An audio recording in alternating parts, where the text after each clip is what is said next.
Hi everybody, how you doing? It's Peter here from PDG Advertising, and I'm here with my fantastic co-host Martin Gilchrist from Gilchrist and Co. Chartered Accountants, and we're back for episode 15 of Business Conversations with Peter and Martin, or Martin and Peter, whatever way we are on these screens. Martin, how are you doing? How's your week been? The big thing this week, Peter, is price rises. Price rises? Okay. Price rises at Gilchrist and Co. This is the week we're in the 1st of September, so we have started to run down to the self-assessment tax returns that must be done by the 31st of January, and we haven't raised our prices in 6 years. Goodness. 6 years. We've done it all through efficiency and the growth of practice and everything else. But now with the inflation rates we're seeing now, we just cannot maintain the practice without some sort of a fee increase. We went to the RPI and we worked out if you haven't raised your fee since 2016. Devil's advocate here. What's the RPI? It's basically the rate of inflation. So it's prices, the retail price index. Retail price index. Heard of that. Okay, so it's all to do with the real value of money, or the value, the purchase value of money and all that type of stuff. And essentially, our fees, if you were getting your self-assessment tax, if you'd been with us for 6 years and you've been doing your self-assessment tax returns, the fee for that in real terms is more than £60 less than what it was in 2016. So for every single self-assessment tax return that we were doing, in real terms value, we're getting £60 less, so it's £60 cheaper to her. And you know, that's way over a third, or almost a third of something of the fee. So unfortunately, we're so hesitant about having to do it, but reality's caught up with us, and we're going to have to pop up our fees this year. So we're sending out those emails at the moment. Merry Christmas, everyone. And that's been the big thing this week. What about you, Peter? How has the week been going? Been brilliant. Been a really great week. It's been strong. It's been good. I just want to talk to something that you were talking about, though. Raising prices is a big decision. You know, it's a huge thing. We haven't. I'm trying to think. At PDG Advertising, we haven't really ever done that. But we will, I'm sure, without a doubt, we will at some point. What I have had is suppliers raise their prices, and here's how it comes. Here's what happens. If they're a great supplier and they've been a real partner to us, it's not even a second thought. I suppose it would be if it was, like, you know, wildly out of the realms of the cost that it should be. But if it's a bit of an increase, it's not even a problem. You know, it's something you don't. It doesn't take up any headspace for me. If it's someone who's not really a partner, and it's someone who, you know, maybe you haven't been working with for very long, that's happened before, where within a month or so that the prices has jumped up massively. We realize that they're probably not for us, but I think it's a super interesting topic. As I said, we have had an incredible week, incredible couple of weeks. We've just been consolidating our processes at PDG, and that's been very exciting. We're trying to get involved with more professional bodies, like organizations like the co.down Chamber of Commerce and things like that. We're trying to get our name out there a little bit more, and it's been bringing me back to the roots, really, of doing what we say we do for our customers, for ourselves, in terms of advertising. So lots more to come, and lots more to happen. But this week we have another amazing guest on, and we're really looking forward to introducing her. I cannot wait for this lady, Ruth. She's a fantastic woman. So Ruth is Ruth Young, owner of Ruthless Media, and we're really looking forward to bringing her in. She'll be able to introduce herself way better than I can, or Martin probably can. But both of us are super excited. I think I get to be slightly more excited than you do, Martin, because it's in the digital advertising space where I spend a lot of my time. You spend a bunch of your time there too, so you're probably as Do spend a excited. lot of time there. So how about we bring Ruth in now? We've got another guest. We've got another participant that has come in as well. Mary, Mary nice to see McGuigan. you. Yes. Brilliant. Just gonna mute everyone here. Hi, Ruth. How you doing? Hello. Can you hear us? Okay. Oh, she can't hear us. Oh my goodness. Do we have technical difficulties? We have a technical difficulty. I don't think we've ever had a technical difficulty before, have we? I don't know, but she can. I think she can see us, but Yeah. she can't hear us. Will we? What do we do when the technical difficulty arises, Peter? Who knows? Who I knows? think what we'll do is I think Ruth will come in and then out again. We'll see if that works. So, it's lovely. This is like ladies' night tonight. yep, we've got Mary and Janet on, and really appreciate Janet. you both being here. This is a first, actually, Martin. What filler do we have for technical difficulties on the business conversations? You know what? Well, we've went 15. We've went 15. We've went 15 episodes, and this is the first technical difficulty that I think that we have had. And we've got Ruth on now. Ruth, can you hear us? I can hear you now. I don't know what happened there.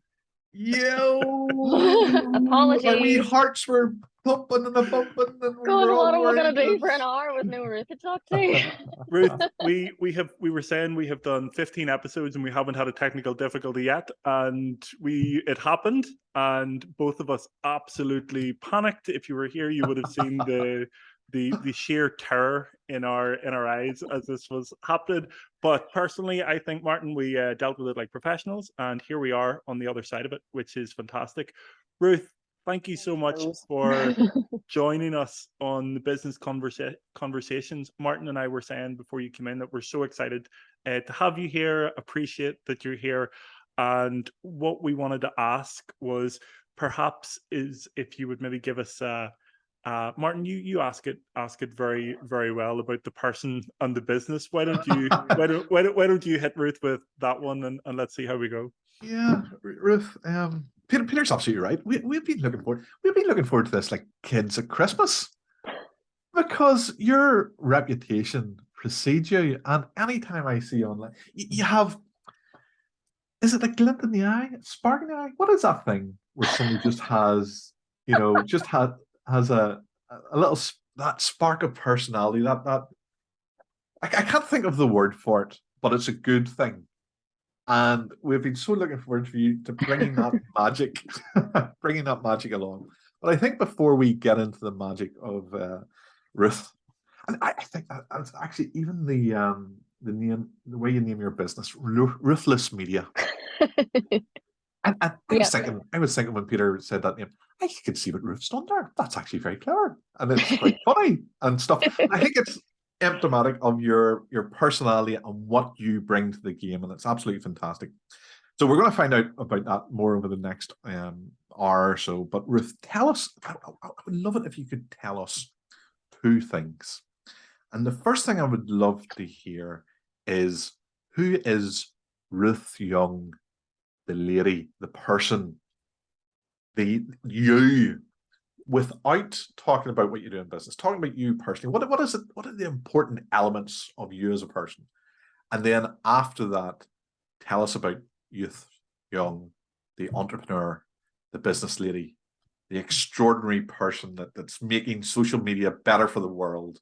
How you're doing all that type of stuff. So who are you and what do you do? There's the pedestal. Stay on it, Ruth. Okay, so I'm Ruth Young. My background wasn't social media. I, like Ellie last week when you talked to her, she said about how she studied biology. I studied biomedical science when I was at uni. Wow. And I was like, at school, just thinking, I really enjoy biology. I really enjoy human biology. I want to get into something in that field. So that took me to uni doing biomedical science, and I loved it. It was really interesting, like just fascinating. But I also kind of got to this point where I was like, this is leading me into jobs where I would be doing sort of the same stuff every day in the same place. And I'm not knocking that, because there's a time and a place and a person for those roles. But I just sort of realized that wasn't my personality, that I was someone who kind of like something different, a bit of variety, being with people, mixing and being creative, and also being quite technical, and thinking things through as well. Um, so when I was in my final year of uni, then I was talking to my youth worker at the time and just going, I have no idea what I want to do next. I'm kind of like, where do I go from here? I don't want to do this whole science thing anymore, and I feel like I've wasted the last 3 years of my life. So she, at that stage, says, because I was volunteering as a youth leader, she says, you're actually really good at doing this stuff. Why don't you go and train in youth and community work and family work? So I did that for a year. And then I ended up working with youth and family and community and children as well for 15 years in Wow. not-for-profits Wow. and in the charitable sector, and with social enterprises. In fact, I see Janet Jensen's on the call here. I worked with Janet previously in a not-for-profit in a social enterprise. So um, it's amazing the people that you can meet who end up coming into the whole world of business and stuff. But I was always someone, I guess, who I guess I give more of myself to other people than I give to myself sometimes. Um, and that sounds very like, aren't I just great? But it's kind of like I'm the opposite of that. it's to my detriment sometimes, where I give away too much and then I don't look after myself well enough. But that maybe brings me into a bit more of the work stuff, which we'll talk about in a second. But other things that are important to me are my family. I have 2 young children, one who started P1 yesterday, so that's a big milestone, big all day. exciting. Big day. I know, he was so excited, didn't even say goodbye to his mom, he just ran on in. Oh goodness. It was fine. And then I have an 18-month-old as well. So she keeps me well busy too. And as well as that, we're building a house here at home. So so this background that you see behind me, it's not real. It's my aspirational living room. All the cool kids call it manifesting these days. I'm manifesting this living room for when it's all built and so on. Very nice. So I know, if only. It'll not stay that clean with a 4-year-old and a 1-year-old, but anyway. So leading into the business stuff then, after doing the not-for-profit stuff for 15 years, I decided to go out on my own. And I did have a product that I was actually going to be launching, a baby product. So when my son was born, he a few months later presented with cardiac issues and needed to be going through open heart surgery and all this caper and whatever. We'll not get into those details, but one of the things that inspired me about that journey was that there was a product missing within the baby market. So I started to develop that a bit more, and unfortunately just couldn't get investment and things like that to make it actually happen. So when I stepped out fully on my own, because that was kind of like a sideline to still working in not-for-profits and so on, I sort of realized I had this flair for doing something for myself then, and this sort of excitement to try something for myself. And looking back on my career, I was always the person who was, doing the youth and the community work and all the rest of it, but using social media to communicate a message or recruit volunteers or promote an event or fundraise or all sorts of different things.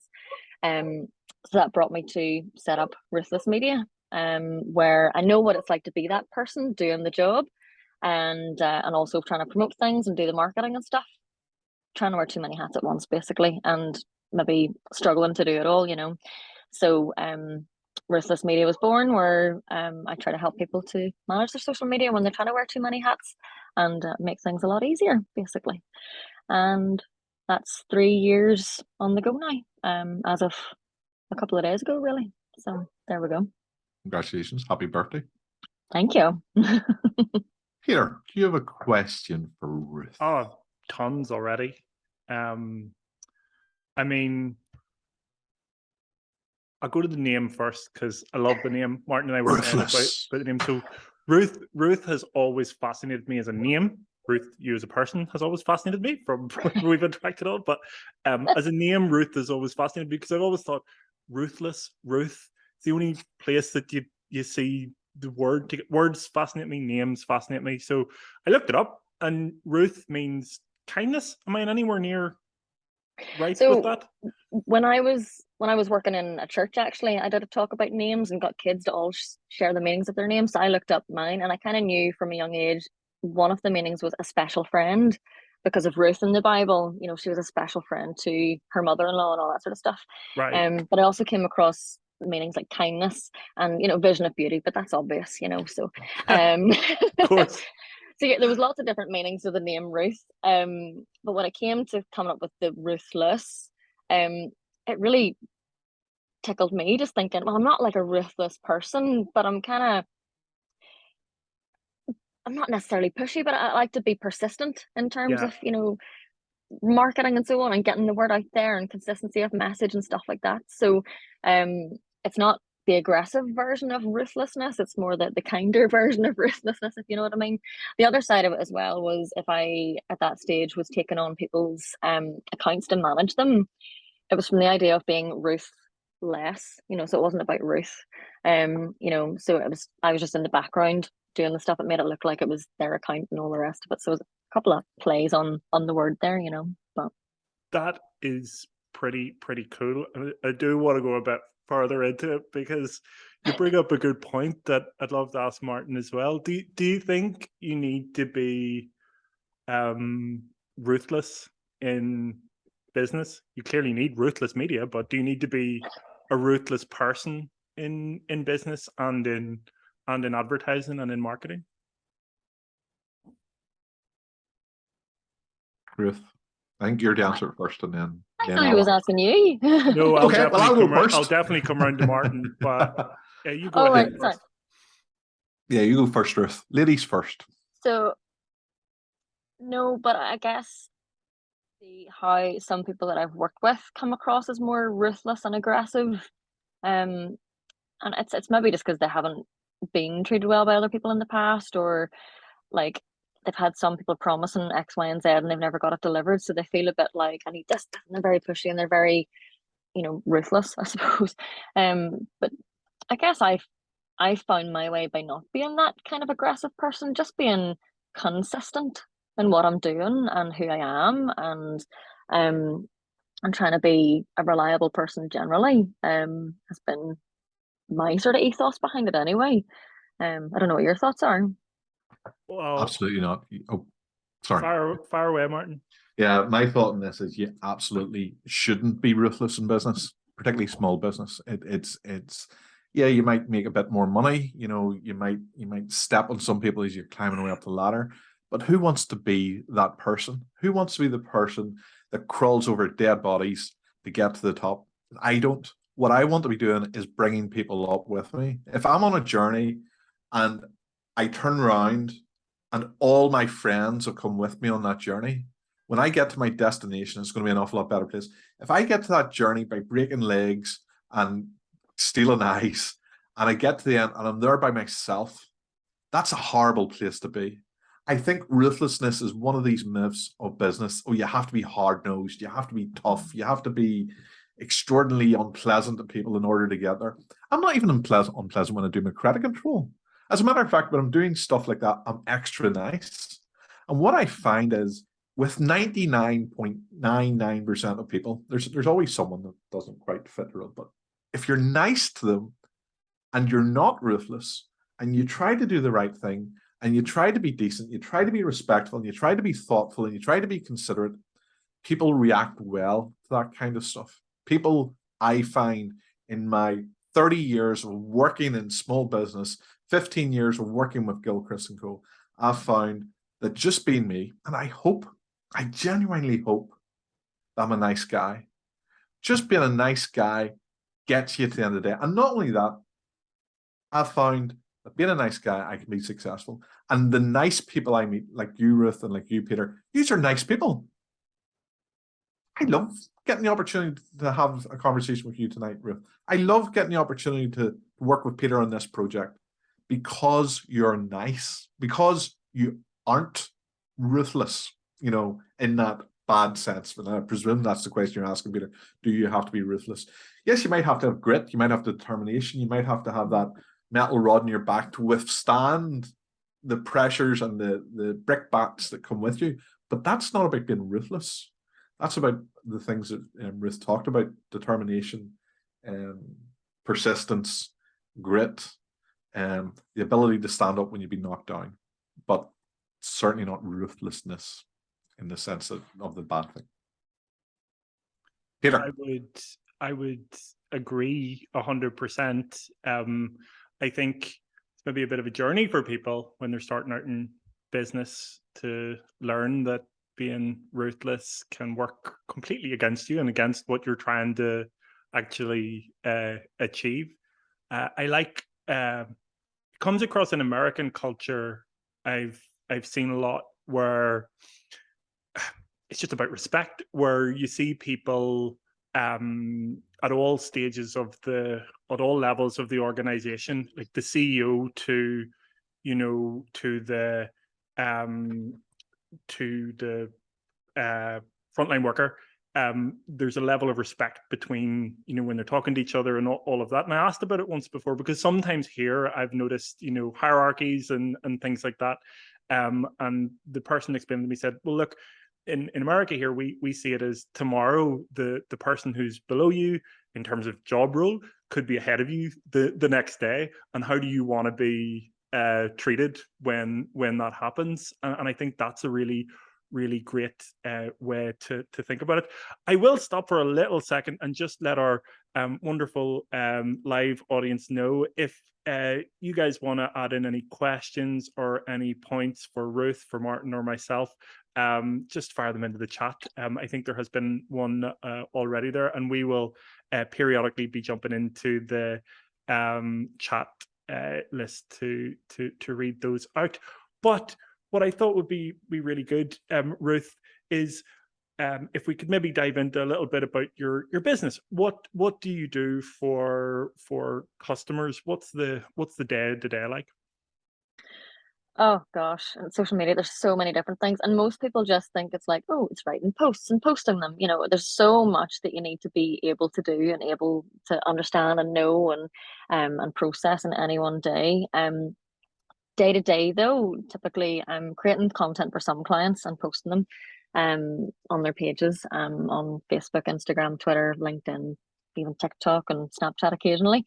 And Google My Business actually. But typically a lot more of my time is spent doing some paid ads like yourself, Peter. And I have other clients who are just looking a bit of support with strategy. So I sit on calls with them and we work through strategy plans together, and we talk about who their ideal customers are and where's going to be the best place for them to advertise themselves and what the message is, and trying to get a consistent plan together. And for others, it's sort of mentoring and sort of hand holding to give them the confidence to actually put themselves out there too. I don't find it very hard making videos of myself, putting photos of myself out there, but that's taken years probably to get to that point as well. It's not like I've just jumped in and go, hey, here's me, and I'm completely confident of this. It's sort of a bit of hand holding for some people, and quite often I get clients who are like, oh, you probably think I'm really stupid asking questions like this, or you probably think I'm like the worst person in the world not having a Facebook account or something yet. And it surprises them when I tell them a majority of the clients that I do work with don't have Facebook account or don't have the confidence or don't have the technical skills to do that. So yeah, day to day, it can be wide and varied, but typically it's people who are just needing a bit of support to do things better on social media for themselves in some shape or form.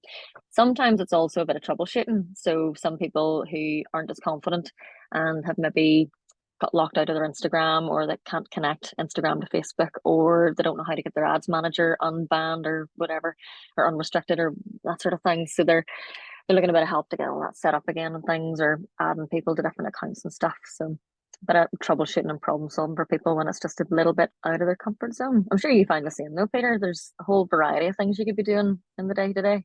I'm laughing because just something you mentioned about troubleshooting banned ad accounts on Facebook, and I think I'm going to share something now that I probably haven't shared. I've shared it with Martin, and I've shared it with another couple of people, but it's something that happened last year, and it was an absolute catastrophe. It was nearly the end of it was actually near the end of PDG. we do a ton of advertising on Facebook ads and Meta ads now, and I'm an absolute advocate of the platform, of social networking, of ads. And we, over the years, have dealt with account bans, page bans, ad restrictions, all of that. But we have an ethos of making sure that we treat the internet right. We make sure that we don't care. We're not trying to game the system.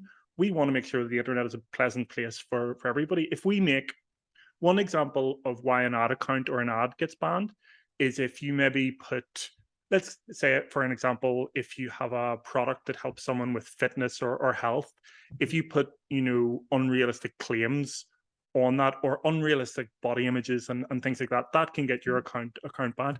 We agree with that. We don't want, we think it's a bad thing to have, it's a bad thing to have, unrepresentative figures or people to then end up with issues about their own body because they're looking at all these perfect bodies on the internet. So we are very pedestrian in what we do to make sure that we stick by the guidelines to make sure the internet is a happy and nice place, especially Facebook and Facebook ads. We don't want to contribute to anything like that. And we've had this ethos since Facebook ads started, basically, because that's how long we've been working with them. And we've worked with them for a very, very long time. And last year, around this time, we got banned from Facebook. Our account got banned from Facebook. We got completely I was told, let's put this correctly. I personally got banned from Facebook. So it wasn't the ad account, it wasn't the customers' ad accounts, it was my account personally. And our account is linked to all of the my account is linked to all of the customer accounts and all of that. It was incredibly stressful, and I mean incredibly stressful, because it could have been the absolute end of what we're doing here. And it was a very, very difficult time to get through. The only way we were able to get through it was by knowing we just needed to be persistent. We knew we hadn't done anything incorrectly or anything wrong. It was an algorithm problem, and we struggled through it, and we got through it. But that can be extremely stressful for a business owner. And I'm sure you've probably seen that whenever people are trying to deal with it, whenever you're dealing with customer account suspensions on platforms like Facebook, Ruth. Especially if they don't know how to get around it or contact support or anything as well, because the likes of Meta, the support is so well hidden sometimes. It's hard to find where you get that help. I suppose like a lot of different big corporations and stuff, it's hard to get through to speak to someone to get the answer, but totally agree with you. And I'm sure that was complete head melt for you, and you had restless nights over that for sure. It was about a month's worth of trouble. It was horrendous, and it was incorrect, and we were very, very upset about it. And it taught us a very valuable lesson. It taught us, do not put all your eggs in one basket. Make sure you diversify, because even a platform that you have been an advocate of and been working on, something can go wrong with it, and you can then be wiped out from that. And it could have been the case where we would have never been able to get it back. Thankfully, we got in touch with the right person, and they were able to say, yeah, that's a mistake. Let's get that reinstated immediately. But yeah, a very big deal. We kind of went off on a bit of a side. I know, you sort of made me think there as well. Like Facebook shut down, was it around Easter time or something this year, one evening for about 4 hours or something, and everyone was like, oh my gosh, what am I going to do? I can't WhatsApp my friends, or I can't Instagram, or so it was just this whole like, the world's ending. But it was just a few hours. And then, I mean, people were like, oh, Facebook should apologize because they've ruined my business for a few hours. And maybe it did for some people. It was difficult because they were trying to launch something or whatever. But it's not putting your eggs in all of one basket for sure. And thinking, how can you diversify your services and your marketing to do different channels, different avenues, and do it all effectively? I think there was the other thing. There was a conversation came up recently, or I'm not sure if we had the conversation or if it was something I've seen in my feed coming through about how if 2 years ago Facebook went down, it would be like the end of the world and people would be throwing their computers out the windows and all the rest. But now if it goes down for a little while, it's not so bad because there are not so many people connected in Facebook on the same way, are completely dependent on it. There's a lot more businesses would be using LinkedIn more than they used to, or younger people might be on things like TikTok and all the rest. But guys, what I would like to do, if it's okay with you, is from a non-social media expert perspective, look at why we're all here. Why are we on Facebook? Why are we on LinkedIn? Fundamentally, what are we there for? And I assume my understanding is it's to build networks. So if we're here to build networks, and by networks I mean connect people. For me to be connected to you guys are connected to someone else that maybe I don't know, but through you I can be connected to them. We can build up each other's credibility. That's a big part of being on Facebook. How do you build your credibility? Because you can't go out and write a check and say, there you are, give me credibility. It has to be built, and social media is a great way of doing that. And Ruth, I'm thinking about, what do you think are the values and the underpinnings and the benefits that come out of a good network, a good business network? And what do individuals like me and Peter have to do to build that network on LinkedIn, Facebook, Zoom, or whatever? Well, what's your thoughts on network and what we should be doing to build a good network? When you first started talking there, you got me thinking, okay, why did I join Facebook in the first place? And it was just to be so nosy at other people and their lives and stay in touch with school friends and all that. But as I have grown and Facebook has developed, it's become more of my business, I suppose, to be there and to be putting my profile out there to try and raise awareness of what I do, to try and connect with new customers. But I think, and the same applies to LinkedIn. I don't think I necessarily went on there first to grow a network. When I first went onto LinkedIn, I was working in not-for-profits. I was kind of keen, thinking, well, this could be handy for a new job someday. I need my CV listed, which a lot of people think LinkedIn's all about. Still, it's about having your CV there. But the more that I've got into different networks and explored and put myself out there, talking to new people, built my connections and so on, it's taken on a much bigger, more complicated part of my life in terms of the networks that I have. Like, there's lots of people that I know because of social media that I wouldn't have known otherwise. And I'm not saying that in a creepy way, like all my friends are online and, I don't have real life friends. I totally do. But I think the likes of LinkedIn, let's just focus on LinkedIn then. It has been useful to enhance connections that I made in person to start with, but it's also been useful for making connections online that can then be built on in person later on. And it's been useful to not just say, here, look at me, aren't I great? This is what I'm doing, come and buy from me. But it's also about finding people that you can give back to, and build community and say, oh, well, do you know what? I'm not good with numbers. I know, like, you need a bit of help with your accounts and stuff. You should talk to Martin here because he's got the numbers, Or Janice. Or Janet as well, indeed. Plenty of great people that you can find through LinkedIn. And I absolutely love actually the community that we have in Northern Ireland on LinkedIn in particular. Whenever you go outside of that into like England, Scotland, Ireland, Wales, even beyond, you sort of find there's different culture there as well. But I think on LinkedIn, it's a great place to build an easy, organic network of people who are like-minded, who are supportive, who are usually quite entrepreneurial, or they're in like a business development role, who are just keen to support each other and also be supported. And I guess that's what's important to me when it comes to network. It's about supporting others and being a part of that support network as well. When I first went out on my own, I had joined a business network that met in person, and I suppose it's the same idea where I had joined it not just to help grow my business, but to help me grow as a person, and in my skills and capabilities as a business person. And I think that's something that we could all be thinking about in social media. I mean, you asked the question there about how can we sort of grow our presence a bit more and be more engaged and so on. Only 1% of people using LinkedIn are actually posting. And I quite often find if I'm out and about or I'm at a business networking meeting or something, I'll bump into someone and go, oh, I saw that on LinkedIn, and they never liked or commented on something that I said or I posted. But they saw it. So you sometimes think you're putting stuff out there, you're not necessarily having the impact that you want. But people are seeing it and people are reacting. I'm still finding even now, 3 years into business, there are people like, oh, I saw you posting that 2 years ago or 3 years ago, and you stayed in my mind, and now I need you.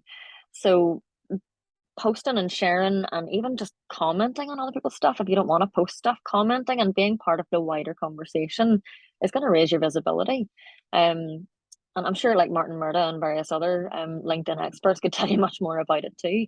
But just stepping in, getting involved, saying, hi, here's me, here's what I do. I'd love to get to know you and more about what you do, and see if we can support each other in some way. Because I think as a country in general, we're much more about giving and supporting each other. And if we can do that for each other, we get stuff back as well in return. Not that we ever do it to expect it generally, but yeah, that synonymous kind of networking of support is key, I think, even on social media. Peter, what's your thoughts? What's the fundamental reason for building a networking business? What you could list off things like get referrals and learn stuff and all that type of thing. But if you had to pick one out, the real reason for networking, what would that be? It's absolutely visibility. It's about repeated visibility. I rarely agree with everything that anybody says, but I agree with everything that Ruth has just said on that journey of posting things and people maybe not commenting on it or liking it, but later on coming and saying, yeah, I saw that. It's happening with this video. People will be watching it that we will never know will watch it, and I find that absolutely fascinating. I think you're definitely having more of an impact than when you're putting things out there, saying to your truth and being honest with people and putting things out as well as you possibly can. I would love to go back to something you said, Ruth. I've got a couple of questions actually, but one is definitely, you mentioned whenever you went out on your own that you joined a networking group. What was it like making that leap from working for someone to working for yourself? Frightening.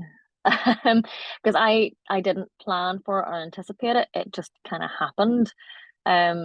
Just the circumstances of my previous employer, I had to leave quite quickly, and so I just had to make that jump straight away. So whenever I put the feelers out on LinkedIn, actually, I put a post out just saying, look, hasn't worked out with this employer. I'm moving on to something new. I'm not quite sure exactly what that is yet, but here's the sort of things that I like doing. And if there's opportunities, get in touch. So I took a week off the following week. And the week after that, I had 3 appointments a day for that full week of different people who were keen to do something or talk about something. So, and I was typically around social media and support for that. But it was absolutely frightening, and I thought I'd only probably be doing it for about 6 or 7 months before I'd have to be applying for a job. But here I am, But look at you, 3 years later. I know, and there's no sign of stopping just yet. So, while it was frightening, it's definitely one of the best steps I've made in my life.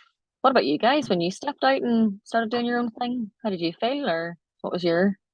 It was easy for me. It was easy for me because I was doing it with Michelle, and I wasn't doing it alone. I was doing it with someone I trusted. I was doing it with someone who absolutely had the same agenda. We have been like peas in pods since the first day that we met. We've just been lucky in life that we found each other, and we got to get married, and we get now to work with each other.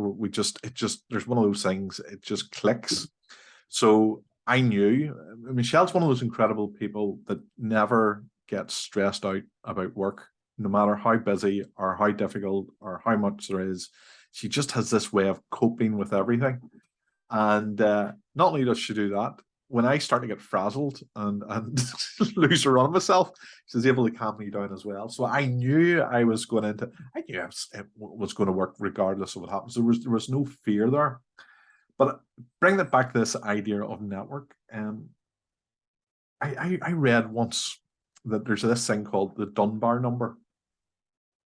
And the Dunbar number is a number that came up or was created by a guy called someone Dunbar. Edward Dunbar. Good work, Martin. Dunbar. Could be Martin Dunbar. I don't know. Someone Dunbar. And he was a professor of sociology at the University of Edinburgh, just for sake of example. Why ruin a good story of the truth? But basically what he worked out was that any individual can only have a maximum number of meaningful social connections. What is a meaningful social connection? A meaningful social connection is someone that if somebody asked you, where is, for example, your husband right now, or your daughter, or your mum, or your cousin Sally, or what's your Uncle Freddie, or what's your best friend, those type of people, you would have a sort of a sense of where they are or where you could go to find them. Or if you don't know where to go to find them, you know someone that you could ask and you get a hold of them fairly quickly. People that you would invite to your wedding maybe would be within that Dunbar number. And those people are important because not only do you know them, but they know you. And they have a sense of where you fit in with their lives, why you're important to them, why you're connected to them, whether you're good or bad for them, and all that type of stuff. And in business, when we were starting our business, I had this idea in the back of my head that one of the most important things I wanted to do in business, and what business would give me the freedom to do that employment wouldn't do, was to choose my own Dunbar number connections. So if I was going to have a relationship with 150 people, I wanted to be able, or 100 people, or whatever that number is. But you know, those relationships are really going to make a difference to your life because you can't do it by yourself. You have to be surrounded by people. Who would those people be? And how would I connect to them? And what would I do for them? And that's what social media enables me to do. So it's not about buying and selling, although I do buy and I do sell on social media. I had a client literally today that has come through a social media connection. Tomorrow, I see Declan Barry is on. Tomorrow, I'm going down to the Scottish Provident building to meet Declan Barry with Ellie. So Declan asked for an introduction. We're going down, we're going to have a cup of coffee and a chat down there, all through this sort of social media interaction. And what I believe the fundamental reason of networking and the fundamental reason of networking on social media is to find your place in that web and then broadcast it. Send the wee vibes out along the spider web and start ringing bells. Because somewhere out there, there's people that you might know, or you might not know them, but they need you. And you need them. Or somebody might need you, but you don't need them, or whatever. But unless you're like that little spider in the center of your web, listening, what's going on in the world here, you're not going to know. And social media and what you guys do and what I do on social media and what everybody who's on here listening tonight is doing, it's working out, it's balancing, it's calibrating, it's testing, it's communicating, and it's finding out where you fit in these networks. And and I suppose was I scared when I went out in Gilchrist and Co?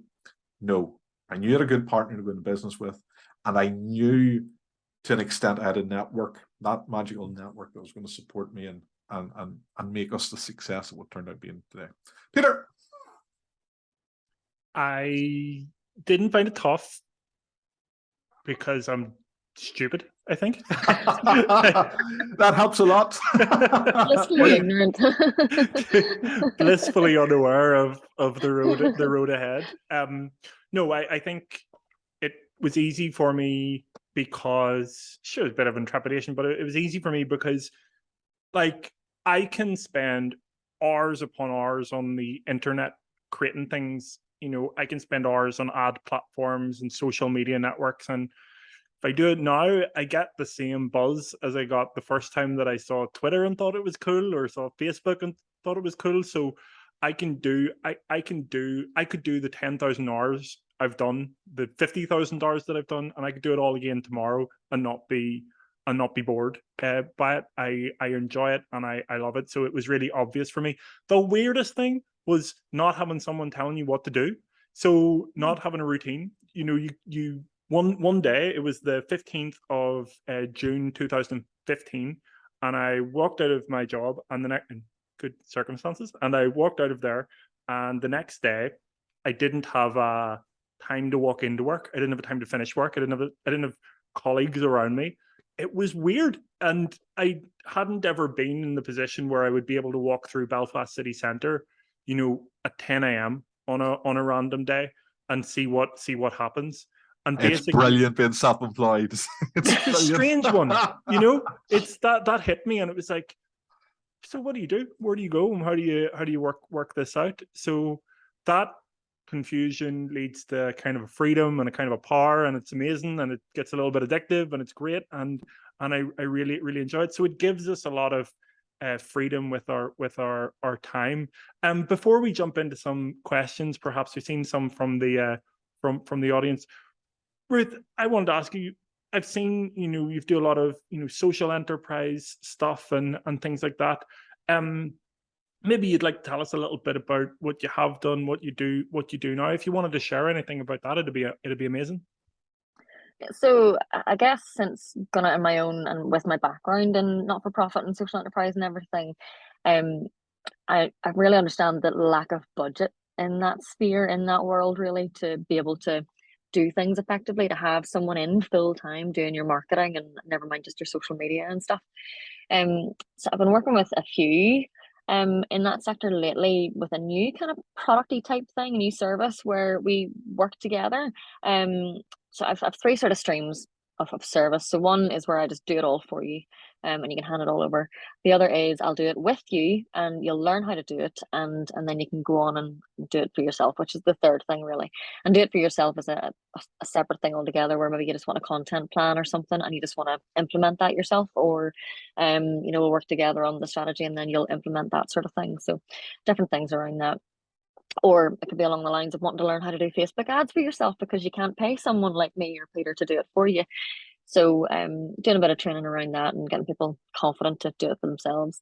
But with social enterprises and not-for-profits, they're much more in the done with you sort of sphere, where they're wanting a bit of hand holding to train someone up in the team, as well as maybe developing some of the plan and like a month-to-month mentoring touch point to sort of go, right, so this is what we've got coming up events wise, or we need to think about recruiting volunteers for this, or we've got a big fundraising campaign coming up, and what are we going to do, which areas we're going to target, and let's recalibrate the strategy a wee bit, and all of that. So the done with you sort of stuff is kind of where I've been focusing a lot of energy with not-for-profits lately. I do a 10-week or a 10 session, whatever way you want to take it. It could run in 2 weeks or something if you really wanted to. 10 session program where we develop a strategy alongside someone in-house, and they learn how to think about their target audiences, how to think about where they are, what platforms they're on, to audit their channels, to think about their content, to think about any paid ads they do want to run, and various other things within that. And then also just how to measure the success of all of that. Because a lot of people don't understand how to look at the analytics or the insights from your social media and go, that was good, that we reached our goals with that, or we wanted to increase our following by 50% this month, and we only did 45%, or we did 79%, or whatever it was. So that done with you stuff has been a real interesting thing for me, not just for social enterprises, but hopefully it's making a difference. Well, I believe that it is, because we're meeting the goals that they have anyway. So what about yourselves? We're down into the last 10 minutes. I would love to get into that, but do you want, the hour goes by so quickly, doesn't it, Ruth? 10 minutes left. Where did the time go? Peter, if it's okay, I'm going to take a couple of those minutes just to thank the people who have joined us on the roll, and then we'll look at everything. So Janet Jensen, a fellow accountant, absolutely delighted to have you here, Janet. And Janet asked a question, and apologies, Janet, I'm an idiot for saying your name wrong. Janet asked a question: does Ruth find that people in Northern Ireland will use Facebook or LinkedIn to find a business to solve an issue they have, or do they prefer to rely on face-to-face networks? What do you find, Ruth? I'd say it's a blend of both, but demographically, if you look at younger generations, they will typically go online to find the answer, but older generations will rely on a face-to-face recommendation. Like if it's maybe something along the lines of, if you're looking for a mortgage broker or something, you might ask your friends for a recommendation, or your parents even, if you're a first-time buyer or something like that. So that in-person face-to-face thing's probably suitable to some other industries as well, but typically for brand research and brand awareness and stuff, younger generations will go online. I do see on the likes of on LinkedIn and on various other groups on Facebook, like NI Business or even Mums at Work. Not that you guys would be aware of Mums at Work too much, but there's people who will ask questions about, I'm looking for help with this. Who do you recommend? You'll probably even see it with your friends and family, just posting stuff in feeds saying, I need a window cleaner or a painter decorator or We get loads of whatever. referrals through that. The number of people that mention Gilchrist and Co. or Martin Gilchrist because somebody has asked, "Do you know a good accountant?" It Yeah. pops up nearly every week or so, which is absolutely fantastic. Declan Barry, in fact, fantastic guy. He's based down in the Scottish Provident Building in Belfast. He was one of our guests on here, Peter, not that long ago. Says, and it was a comment in relation to a previous thing: Facebook giveth, Facebook taketh away. Declan always has a funny wee quip. But I'm really looking forward to meeting Declan face to face tomorrow for coffee in the Scottish Provident Building with Ellie. And the final person I want to mention before I let you take the reins again, Peter, is Mary McGuigan. I think this is Mary's first evening with us. I don't remember seeing her on before. Peter, was she here before? Maybe you were, Peter. You get Mary. Not sure. Very welcome, Mary. But it's lovely to see you, Mary, and thank you very much. People can confuse being ruthless with having boundaries. That's interesting. It's an interesting thought. What do you think, Ruth? I think Peter has the answer. No. Yeah, I think confuse that easily and thinking that if they have boundaries up, they're kind of more aggressive or more defensive in some ways, and they're a bit more ruthless about their own stuff and they're a bit more introverted. I think that's where Mary's coming from. Maybe I'm wrong. That's how I'm taking it anyway. But being a ruthless person is much more about being in it for themselves. From that perspective, I think. But yeah, it's very easy to be ruthless and still be kind. So, Peter, we're easing towards the end, the last 6 minutes of the conversation. Any final questions or thoughts that you would like to bring up yourself or ask Ruth about? Funny that boundaries come up because they are really important, in business and in work and everything. I would not have enough boundaries, I don't think, but I'm learning more and more to have some. It alleviates a lot of stress whenever you can identify things that just aren't for you, things that just aren't good for you now and won't be good for you going forward. So sometimes saying no is a lot of times saying no is a lot better than committing to something that you probably shouldn't do.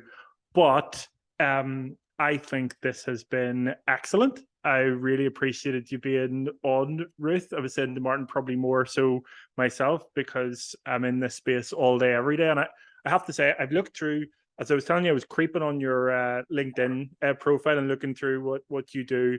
I've always been impressed whenever I've seen you coming up in our news feeds, and that it's amazing. I also took a look over your Instagram and your content's just really, really amazing. So it's really, really good. And the consistency of it, and it's very on brand. And I think that's very important whenever someone's doing something for someone, that they're able to do it themselves. And you without a doubt can. It's incredible. And the things you're saying now just add so much value to our conversation. So we really, really appreciate it. I would love to hand it over to yourself. Let our audience know how to get in touch with you, where to find you, and all of that good stuff. Well, I suppose the easiest way is to Google or Bing Ruthless Media. Come up at the top there. So it's ruthlessmedia.co.uk. And in fact, if you go ruthlessmedia.co.uk/links, you'll get all of my links to anywhere on social and my shop and my other resources that are available and stuff as well. So ruthlessmedia.co.uk/links. Fabulous. Simple Martin, as that. I'll hand it over to yourself. I'm going to get my wee horn out. I'm going to toot it myself. So tooting our own horn, as they say. See anybody who's got to watch this tonight, any business person who wants to build a network or wants to be part of a network, they're dead lucky because they can join this network. Now, when I'm talking about a network, I'm not talking about a formal network with a proper name like Grow Remote or Belfast Business Festival or anything like that. I'm talking about a network of like-minded people that are willing to reach out and to help, just like the way Ruth came on here this evening and helped us out by making the conversation so much better than what it would have been if it just been me and Peter by ourselves. Just the same way that Mary McGuigan and Janet Jensen and Declan Barry came along and showed their support to be here and asked questions and made comments and said funny things and all that fantastic stuff. When you participate like that, you're part of a network. And there is a network of people in Northern Ireland now that are doing this. There's us, there's Martin Merton and Wayne Danner, there's JP and Sean, there's Ruth, there's Janet, who will be a member of a number of networks. The networks are out there, but when they really work, it's not about, yes, we need leaders and we need structures and all that type of stuff. But what I find is when you have the choices, remember we talked about freedom earlier on.